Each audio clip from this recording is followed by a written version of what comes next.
Good morning बच्चों। आज हम करने वाले हैं लेसन फर्स्ट राग की रस्सी। हमारी जो पुस्तक है रिमझिम कक्षा 5 उसका प्रथम पाठ राग की रस्सी। लोनपोगार तिब्बत के 32वें राजा सोंगवेसेन गाम्पो के मंत्री थे। 32वें का अर्थ है 32।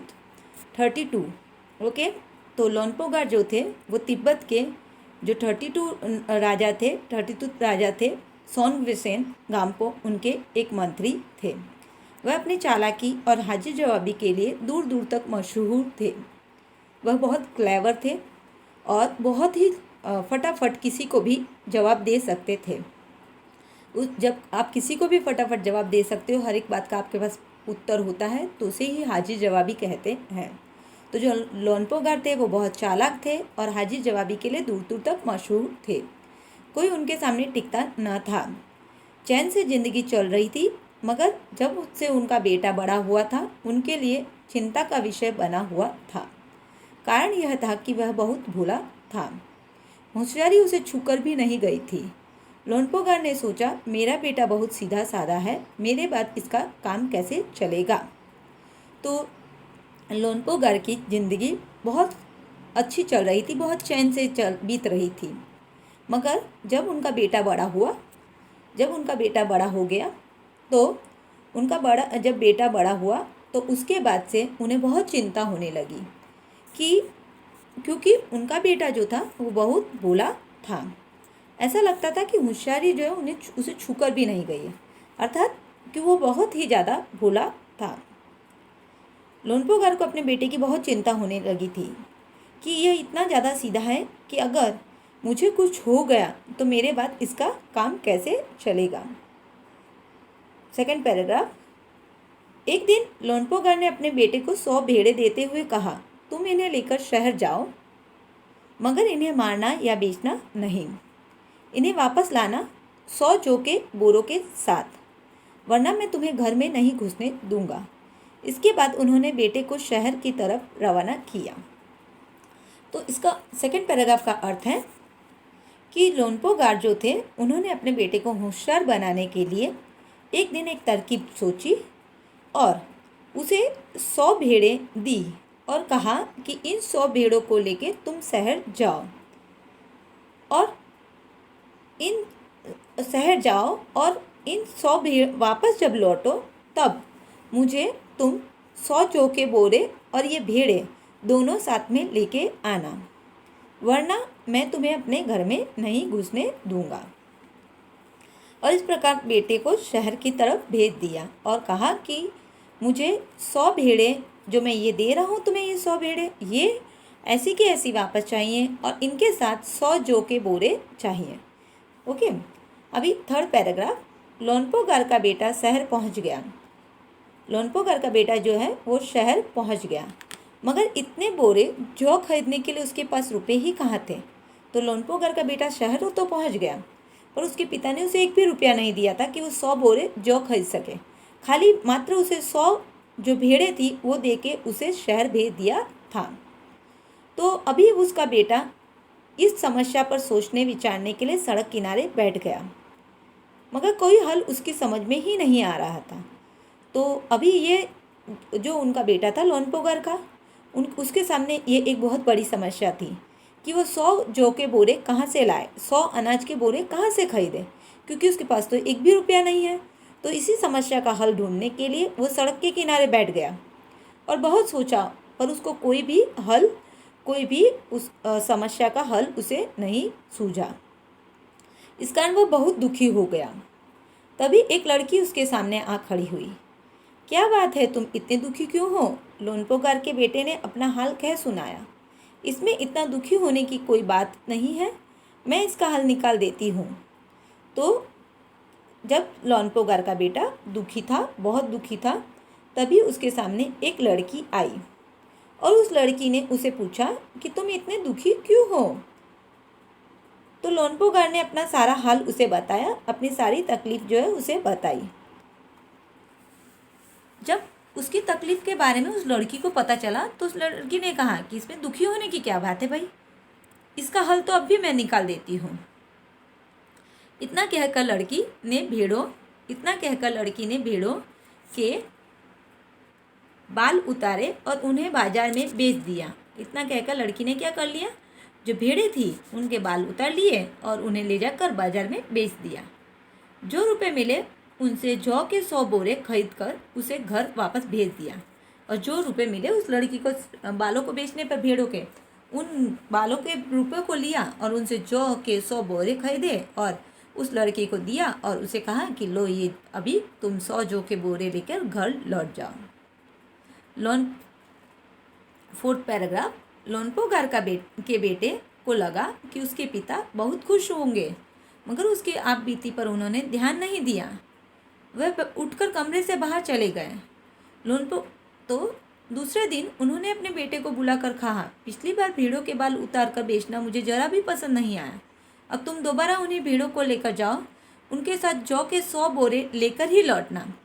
तो लोनपोगार का जो बेटा था उसको लगा कि उसके पिताजी बहुत खुश होंगे, और उसके पिताजी ने उसकी एक भी बात नहीं सुनी और वो उठकर कमरे से बाहर चले गए। जब बेटा आया तो दूसरे दिन उन्होंने अपने बेटे को वापस बुलाया। लोनपोगार ने अपने बेटे को वापस बुलाया और वापस से वही कहा कि आज फिर से मैं तुम्हें 100 जो है भेड़ें दे रहा हूँ, और पिछली बार जो तुमने किया था, भेड़ों के बाल उतारे थे, वो मुझे जरा भी पसंद नहीं आया था। तो इस बार तुम ऐसा कुछ करना मत। इस बार भी तुम्हें वापस से ये भेड़ें लेकर शहर जाना है और मेरे लिए 100 जौ के बोरे लेकर वापस लौटना है।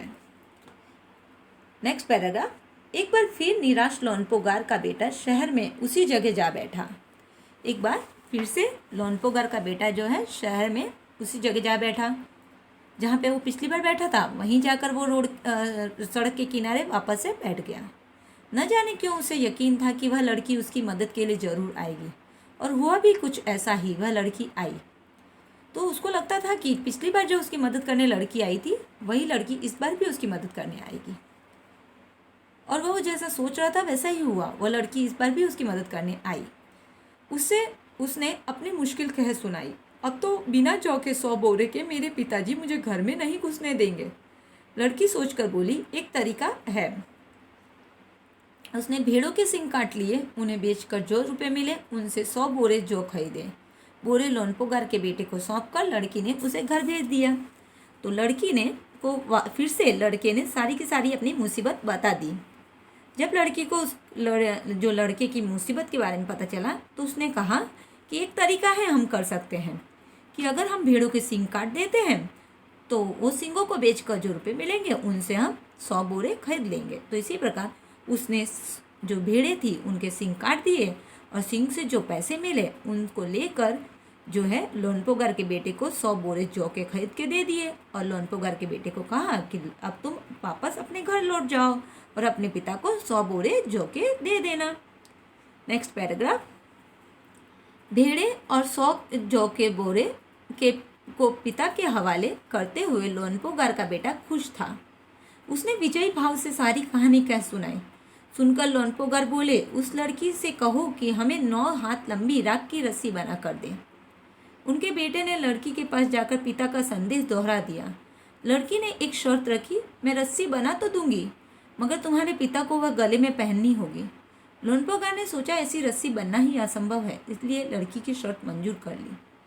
तो क्या हुआ इस पैराग्राफ में बच्चों कि भेड़ों और 100 जौ के बोरों को लेकर लोनपोगार का बेटा वापस अपने गांव लौट आया और उसने अपनी सारी की सारी कहानी कि किस प्रकार उसको लड़की मिली, किस प्रकार लड़की ने सींग काटे, सींग बेचे और उसे 100 जौ के बोरे लाके दिए, वो सब कुछ उसने अपने पिता को बता दिया। अब पिता ने अपने बेटे को कहा कि फिर से तुम शहर जाओ और उस लड़की को कहो कि मुझे 9 हाथ लंबी राख की रस्सी बनाकर दे। 9 हाथ लंबी माने हमारा जो हाथ है ना बेटा, उसका 9 गुना करें, इतनी लंबी एक रस्सी। राख माने ऐश, जो चूल्हे में जब हम लकड़ी जलाते हैं तो पीछे जो बचता है वो राख होती है, ऐश उसको इंग्लिश में हम बोलते हैं। तो उसकी रस्सी बनाने के लिए कहा।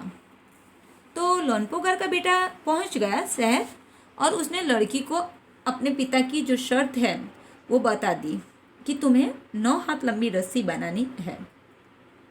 तो लड़की ने कहा कि ठीक है, मैं तुम्हारे पिता के लिए 9 हाथ लंबी रस्सी तो बना दूंगी, पर मेरी भी एक शर्त है कि मैं जब वो 9 हाथ लंबी रस्सी बनाऊंगी तो तुम्हारे पिता को उसे गले में पहनना होगा। तो लोनपोगार जो थे वो तो एक मंत्री थे, वो तो बहुत होशियार थे, तो उन्हें ऐसा लगता था कि कोई भी व्यक्ति राख की रस्सी बना नहीं सकता, और अगर राख की रस्सी पहना लेगा तो उसे कोई पहन नहीं सकता, क्योंकि वो तो राख है, वो तो उड़ जाएगी, वो तो टूट जाएगी। इसीलिए उन्होंने लड़की की शर्त मान ली। अगले दिन लड़की ने 9 हाथ लंबी रस्सी ली।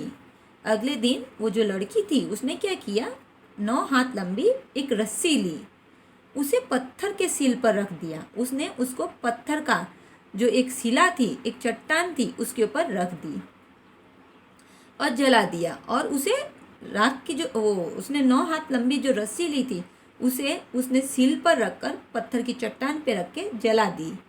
रस्सी जल गई, मगर रस्सी के आकार की राख बच गई। रस्सी तो जल गई, पर रस्सी का जो आकार था वो एक माला के रूप में था, और उसका रस्सी का जो राख थी वो बच गई। इसे वे सील समेत लोनपोगार के पास ले गई और उसे पहनने के लिए कहा। तो इसे वो लड़की जो शिला थी उसके पास, जो चट्टान का एक भाग था, टुकड़ा था पत्थर का, उसके ऊपर ही रखे रखे वो लोनपोगार के पास ले गई। और लोनपोगार इस रस्सी को देखकर चकित हो गए। लोनपोगार को इस रस्सी को देखकर बहुत ही आश्चर्य हुआ। वे जानते थे कि राख की रस्सी को गले में पहनना तो दूर, उठाना भी मुश्किल है, क्योंकि लोनपोगार को पता था कि राख की रस्सी को गले में पहनना तो मुश्किल है, बल्कि उसको हाथ में लेना भी मुश्किल है। हाथ लगते ही वह तो टूट जाएगी, और अगर आपने हाथ लगाया राख की रस्सी को तो वह टूट जाएगी। तो इस प्रकार लड़की की समझदारी के सामने उनकी अपनी चालाकी धरी रह गई। बिना वक्त गंवाए लोनपोगार ने अपने बेटे की शादी का प्रस्ताव लड़की के सामने रख दिया। धूमधाम से उन दोनों की शादी हो गई।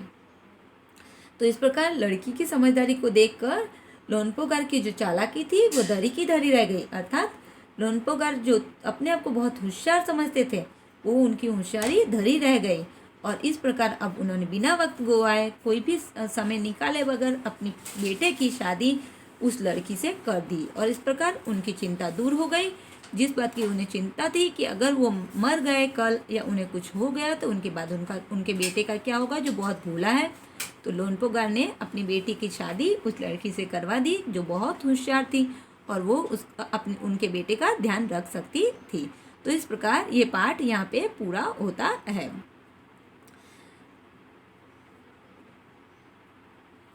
थैंक यू बच्चों, have a nice day, bye. Question answers हम अगले नेक्स्ट पीरियड में करेंगे।